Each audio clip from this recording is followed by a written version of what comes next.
ایک بات سمجھ آتی ہے کہ اللہ کی رحمت بے شمار ہے، اللہ کی رحمت بے تحاشا ہے، لیکن ملنی اس کو ہے جو اس کی طرف چل کے جائے،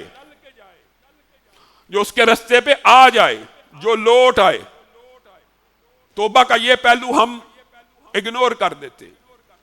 کاش کے بات سمجھ آ جائے۔ توبہ یہ ہے کہ گناہ ٹھیک ہے 40 برس سے نئی نماز پڑھی، ٹھیک ہے، آج توبہ کر کے پڑھی ہے تو اب اسی بس کی سواری پہ رہنا ہے، اسی ٹریک پر رہنا ہے۔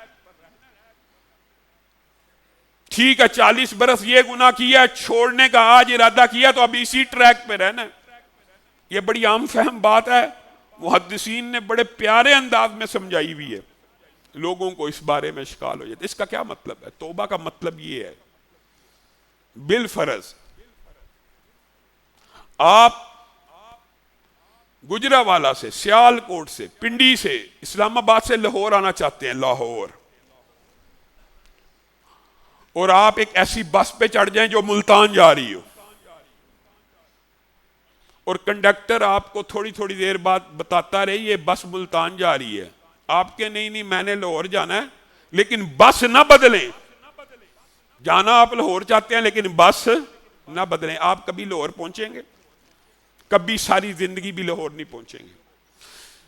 چاہتے یہ ہیں میرے گناہ معاف ہو جائیں،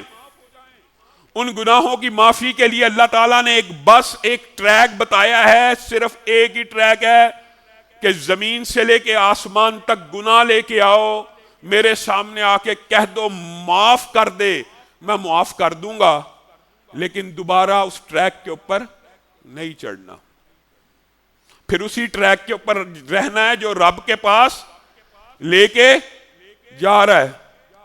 آج دکھ اور افسوس یہ ہوتا ہے کہ انسان توبہ کے اوپر، استغفار کے اوپر، اللہ کی رحمت کے اوپر لیکچر دیتا ہے، لوگ توبہ کرتے ہیں، اگلے دن پھر وہی کام کرتے ہیں، توبہ کرتے ہیں، اگلے دن پھر وہی کام کرتے ہیں۔ توبہ تو یہ ہے کہ اگر آج توبہ کی ہے گندے پروگراموں کے بائیکاٹ کی، غیر محرم رشتے کو ختم کرنے کی،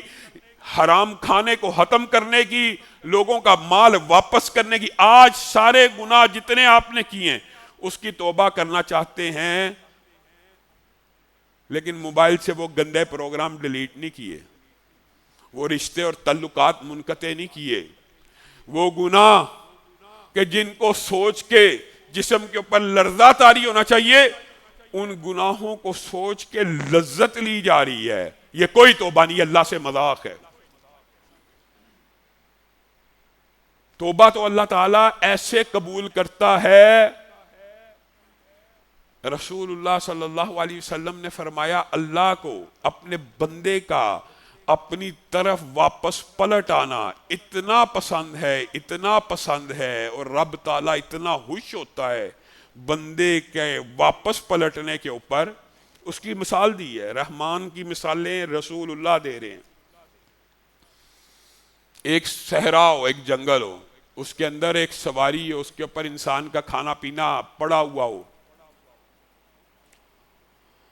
اور وہ سواری گم ہو جائے اور اس کے پاس کھانے پینے کو کوئی چیز نہ ہو، اور موت اس کے حلق تک آ جائے کہ اب کوئی چیز کھاؤں گا تو بچوں گا، اور اس کو یقین ہو جائے اب میں مرنے والا ہوں، اچانک وہ سواری اس کے سامنے آ جائے، اس بندے کی خوشی کی کیا کیفیت ہوگی؟ وہ بھی رسول اللہ نے بیان کی کہ اس کے منہ سے نکل جائے اے اللہ میں تیرا رب اور تو میرا بندہ، یہ کہہ دے کلمہ کفر، خوشی کے عالم میں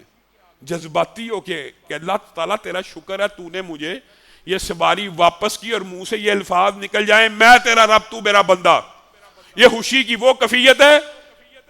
کہ انتہا ہے۔ رسول اللہ صلی اللہ علیہ وسلم نے انسان کی یہ کیفیت کو، اللہ کے ساتھ مثال نہیں ہے لیکن یہ حدیث ہے، یہ وحی الہی ہے، اللہ رب العزت نے یہاں پہ اپنی خوشی کو بیان کرتے ہوئے رسول اللہ سے یہ الفاظ کہلوائے ہیں کہ تیرا رب اس بندے سے بھی زیادہ خوش ہو جاتا ہے جب کوئی بندہ اس کی طرف پلٹ کے آنے کی کوشش کرتا ہے۔